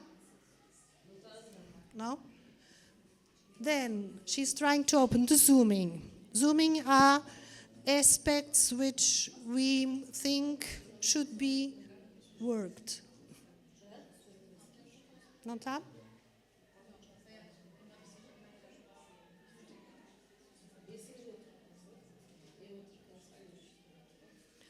Here, the purpose is, with all the information we are gathering, okay, we end with the intervention plan, okay, and then we have a compromise at the end. The compromise will be signed by the student, the mediator, the teacher, and one of the teachers, and the parents, one of the parents, okay?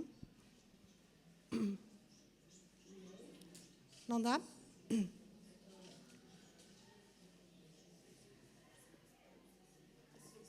Não dá. Okay. Well, it doesn't work. Here we have another questionnaire which we ask students to answer normally in November, December. We also ask teachers and also parents. This questionnaire is about the non-cognitive skills, okay? Because it's important to us to know which are the skills we are going to develop and work with students.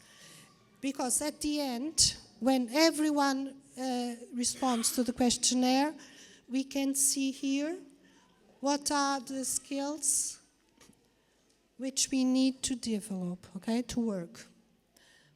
And here we also have a vision, because we do it every year, to see if there is development or progress in the student, okay? So here it's also a very useful tool to guide ourselves and our work, okay? And also themselves, and also the parents, to see if there are results, okay, with the intervention we have. Ok, eu já expliquei, já. Sim. Yes.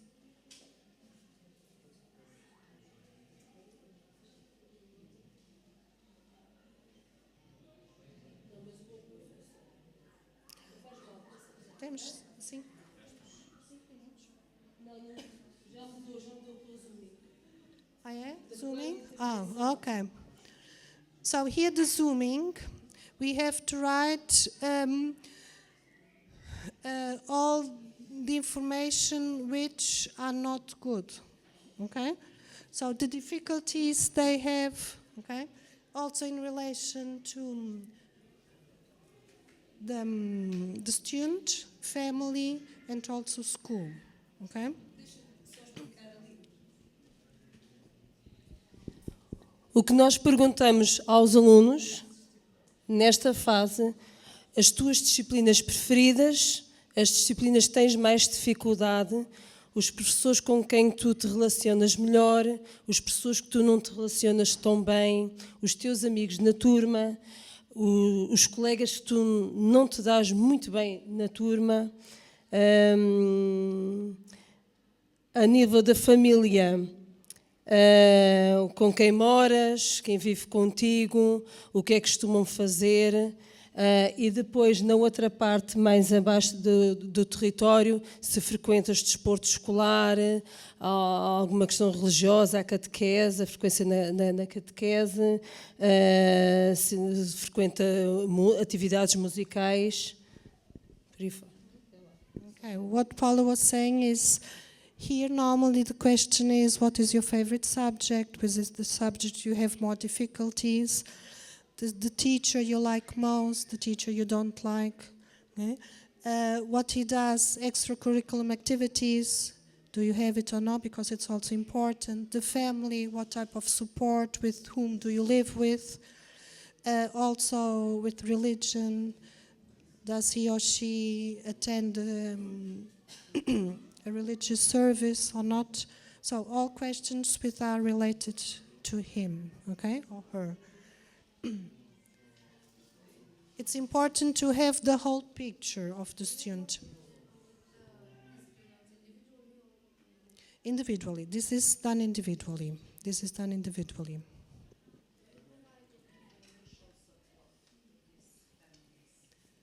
If we...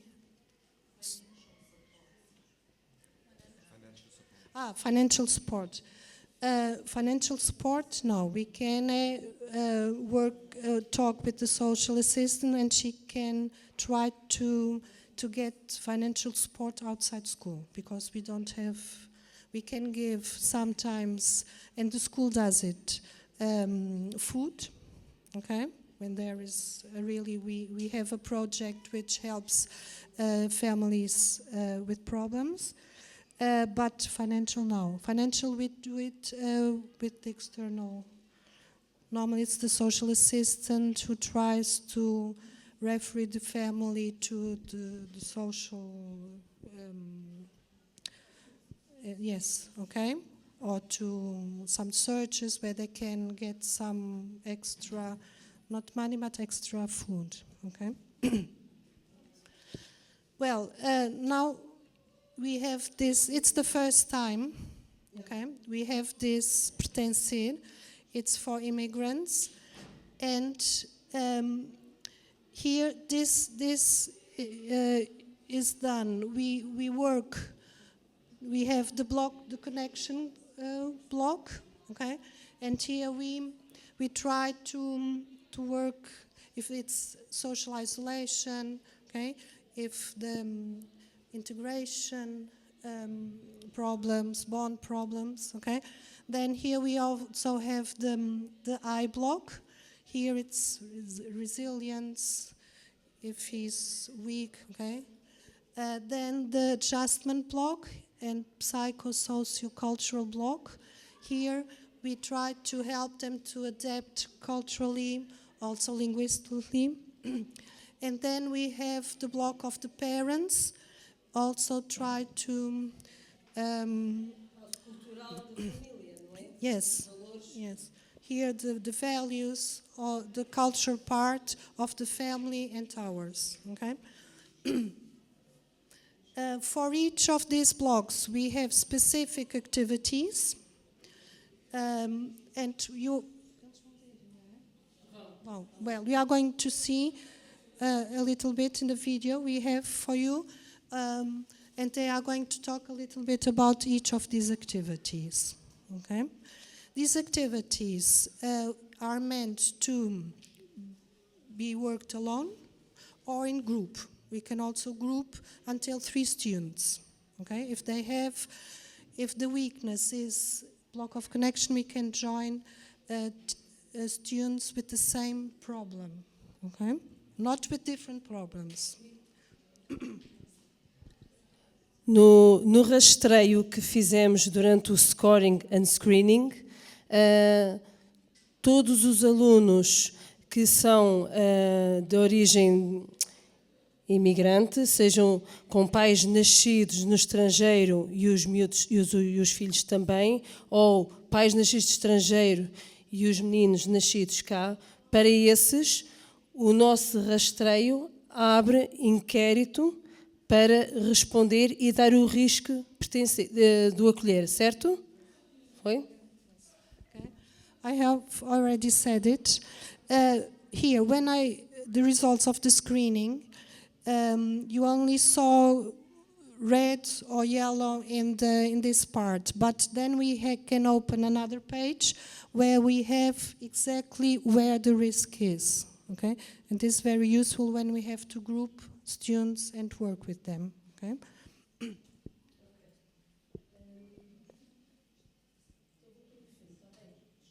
So it's Pedro. Only the film, 5 minutes. It's in Portuguese, but you can read because you have the subtitles in English, okay? And you can practice your Portuguese. Olá! Bem, chegar a uma escola nova já é por si só um desafio, não é? Agora, imaginemos o que é fazer isso num país completamente novo. É exatamente sobre isso que vamos falar hoje. Vamos mergulhar no Pertencer, um programa português super interessante, desenhado para ajudar a transformar este desafio gigante numa história de sucesso. E logo à partida, o lema do programa diz quase tudo. Aqui somos únicos e juntos pertencemos. É uma ideia mesmo poderosa, não acham? A mensagem é clara. Não é preciso anular quem somos para fazer parte de um grupo. A magia está em conseguir as duas coisas. E isto leva-nos à grande questão que está no coração de tudo isto. Como é que se consegue construir uma escola onde cada aluno, mas cada aluno mesmo, sente que aquele é o seu lugar? O programa Pertencer é, no fundo, uma tentativa de dar uma resposta muito prática a este desafio. Ok, este vai ser o nosso caminho. Começamos por perceber o tamanho do desafio, depois vamos espreitar a filosofia por trás do pertencer, ver como é que isto tudo passa do papel para a prática e, por fim, qual é a grande visão para a escola do futuro. E vamos então começar pelo início, o desafio. Porque lá está, chegar a um país novo, a uma escola nova, vai muito para além de aprender a língua. Existem barreiras que não se veem, mas que são por vezes as mais difíceis de ultrapassar. O programa identifica 3 grandes áreas de risco. Primeiro, a dificuldade em criar ligações, em fazer amigos, em sentir-se parte do grupo, o tal isolamento social. Depois, o ajustamento psicossocial, que é como quem diz o choque cultural, o sentirmos um peixe fora d'água. E por fim, algo muito mais pessoal, a luta com a nossa própria imagem e autoestima, no mundo que é todo novo. E é precisamente para responder a estes desafios que nasce a filosofia Pertencer. E atenção, isto não é só uma lista de atividades, é acima de tudo uma nova forma de olhar para o que realmente significa a integração. O nome só por si já é genial. Pertencer. É um jogo de palavras que funde 2 ideias essenciais. O pertencer a uma comunidade e, ao mesmo tempo, o ser quem nós somos, a nossa identidade. E é neste equilíbrio perfeito que está o segredo de tudo. Esta citação do manual resume a ideia na perfeição. A escola tem de ser um espaço onde se pode, por um lado, afirmar a identidade e, por outro, construir relações. Não é uma coisa ou outra, tem de ser as duas ao mesmo tempo. Muito bem, a filosofia é bonita, mas como é que se põe em prática? Bem, o programa tem uma abordagem super metódica. Primeiro, diagnosticar. Só depois, agir. Vamos ver como é que isto funciona na realidade. A melhor maneira de entendermos isto é pensarmos numa consulta médica. Em vez de se dar o mesmo comprimido para todas as doenças, o programa faz primeiro um check-up completo para perceber exatamente o que é que cada aluno precisa. O processo é muito claro. Tem 2 passos. Primeiro, usa-se uma ferramenta de avaliação chamada Integra para fazer o tal diagnóstico. E só depois, com base nesse diagnóstico, é que se avança para a intervenção com as atividades do persentir. É um sistema feito à medida. Ok, já percebemos a parte do diagnóstico. E o tratamento, qual é? Bom, o Pertencer oferece 4 grandes caminhos, 4 blocos de intervenção que são escolhidos conforme as necessidades de cada um. E estes 4 blocos são muito fáceis de perceber. O bloco Conexão, bem, o nome diz tudo, foca-se nas relações, nas amizades. O Ajustamento ajuda a navegar o choque cultural e as novas regras. O bloco Eu é um trabalho mais interno, de autoconfiança, de resiliência. E, o que é absolutamente crucial, o bloco Pais, que nos lembra que a família é uma peça fundamental neste puzzle.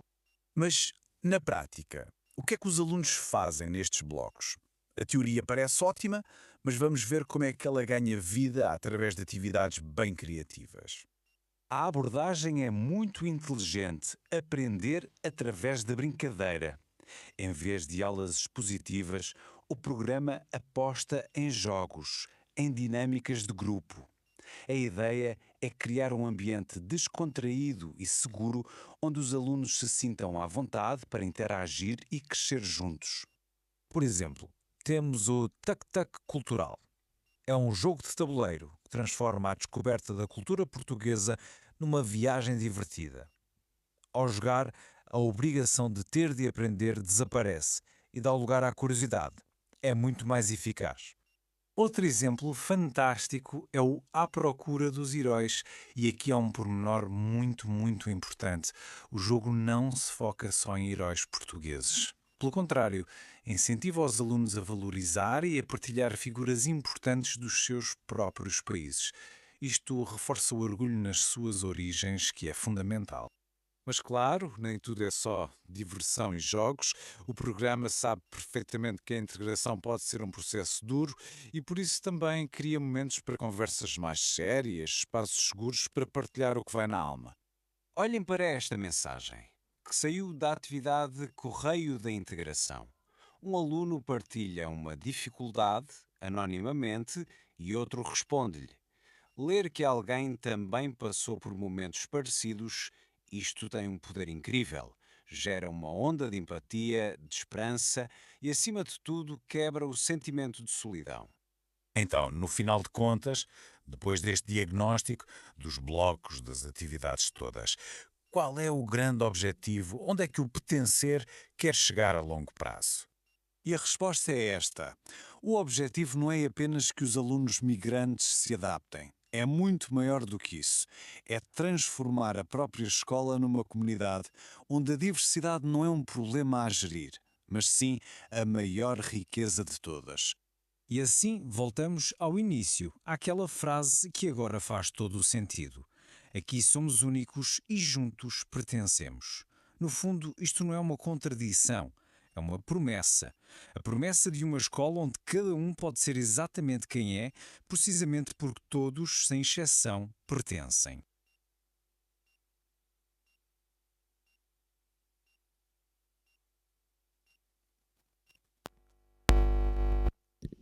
So will be the first year we are going to develop this project, Pertencer with Immigrants, and let's see, at the end of the year we will have already some results. Okay, we have time, we don't have time now. We would like to share with you a lot of more things. We have here also the books where we have all the techniques we use. This is our web, if you want also the web page of EPIS. EPIS has a lot of projects, not only this one, a lot of projects. Okay, yes. Questions? Do you have questions? Doubts? Yes. Our understanding in Germany, for example, migration is long time not an issue, but something we have to handle in schools. Yes. And it sounds a bit like because you're just facing this program now, if it's more now, or why did you come up on that point with such a program? Because this is with EPIS, okay, and it's a problem they are facing now. And because EPIS, they didn't have an answer for immigrant students, okay? And they thought that at this time, because we have a lot of immigrants 2-3 years ago, they also wanted to intervene in this area, okay? Because normally we didn't work with immigrants, okay? If they don't know the language, we couldn't work with them because it would be difficult. Right? But this year they said, no, it's a problem many schools have, and let's think about a project, yes, That's why. Okay, but in Portugal we have a lot of immigrants. Yes. And it's increasing? It's increasing. Yes, it's increasing because normally our immigrants were from Angola, so they know how to speak more or less Portuguese. But nowadays we have children from all around the world, and it's difficult to reach them. Explicas que toda esta metodologia EPIS é desenvolvida por investigadores. Sim. Yes. Okay.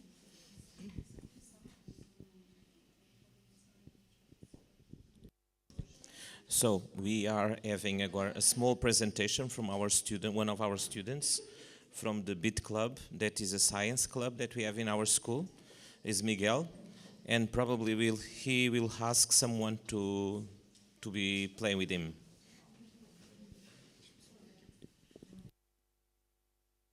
Miguel is a student from the 9th grade and is a specialist in programming.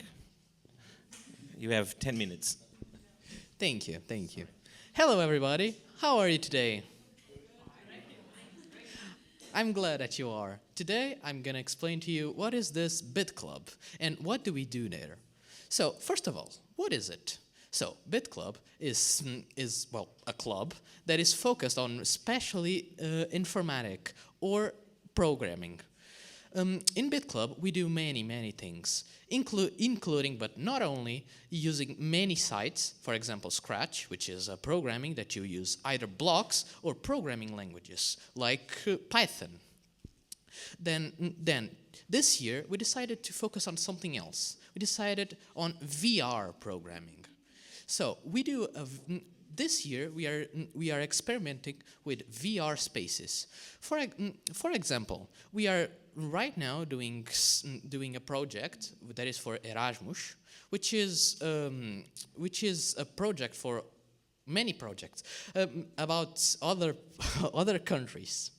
In this project, we are welcoming the Finnish people that are coming to our school with a project in VR that is explaining what we do here in Portugal and what we have of special. Throughout all these years, BIT Club has been very welcoming, and I really had much fun here. I honestly think I was very bored every single time since we cannot use mobiles here. So what could I even do during all those long breaks? That's where BIT Club comes in play.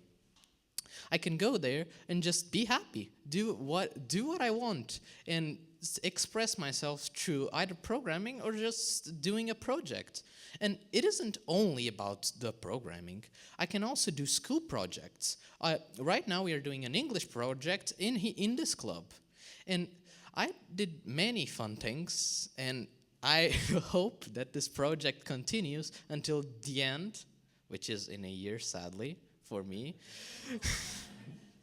But what matters is that I'm very glad that I could enjoy this experience and just be happy doing whatever I want. And now I'm going to show you a project that I did last year, which is tic-tac-toe. I think that's the name in English. Wait. Here.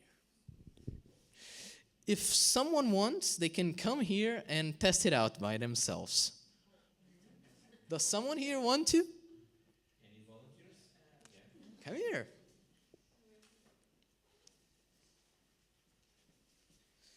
So, hello. I am Miguel, first of all. Okay.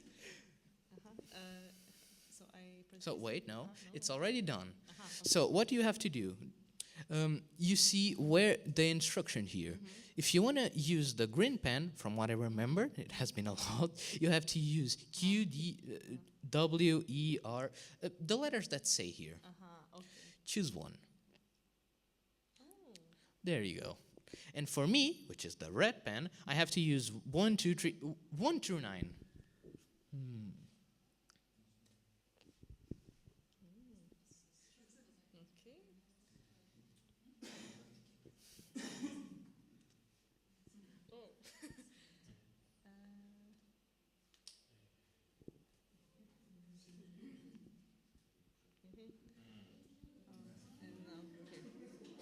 Ah.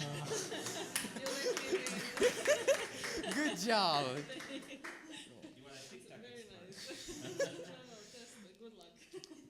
Well, as you can see, I don't have much more than this because I haven't finished this program since last year, but that's the good thing about Bit Club.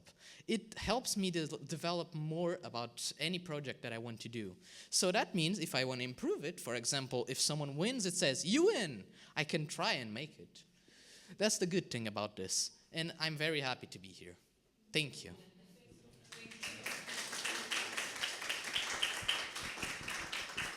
Okay, thank you, Miguel, once again.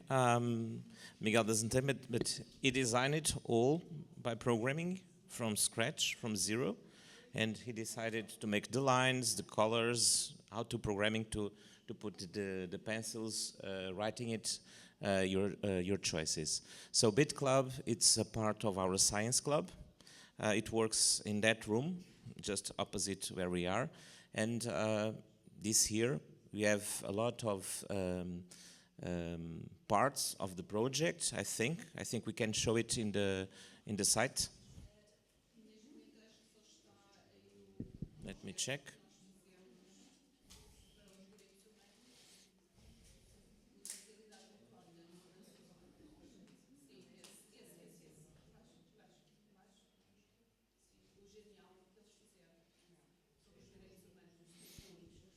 So the students could improve their skills not only for the subjects that they work in classes, in different subjects, but also could do some projects in our flexibility activities. Okay, if you have any questions to Miguel, or our math teacher is Dora, is one of the person in charge of this project also. If you don't have questions, we can pack our things, okay? So I understand this is something that they do during the breaks, so like in between lessons, like doing like Yes, video, yes, like it's an extracurricular activity. Okay, and so are they accompanied during that time, or do they just does Dora does she come to? Yeah, they have the shuttle, yes, with them. Okay. We have also a science project about experiments, another about scientific literacy, so the students could study someone that made something, also some discovery, and then also the review in our newsletter. We have different areas to work, but yeah, we have it here.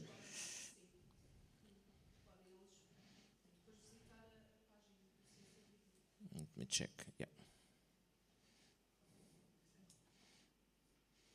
So we have some pictures from the science projects, and also they can find here the protocols for the activities. If they want with the families of other students that are in the club, can also do it at home. Okay. And have you? So if I remember correctly, you said this is part of an Erasmus as well. Have you gone to show which? Have you gone to another country to show what you do already, or is it planned? No, unfortunately not. This project, since we are receiving the mobility from Finland, the part of the project is also to improve and to use the reality glasses also that we are having in the school.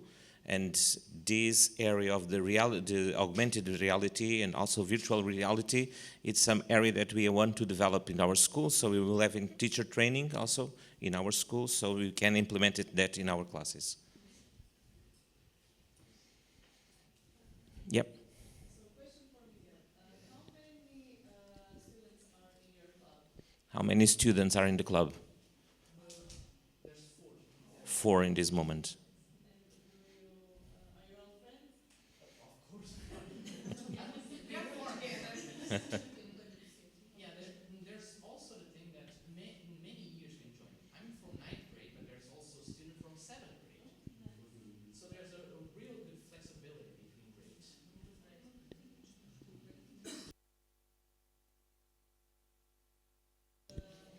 How much time did it take to make this? Oh.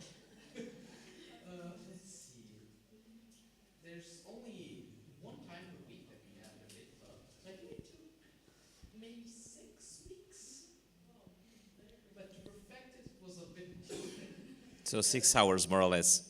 Yeah.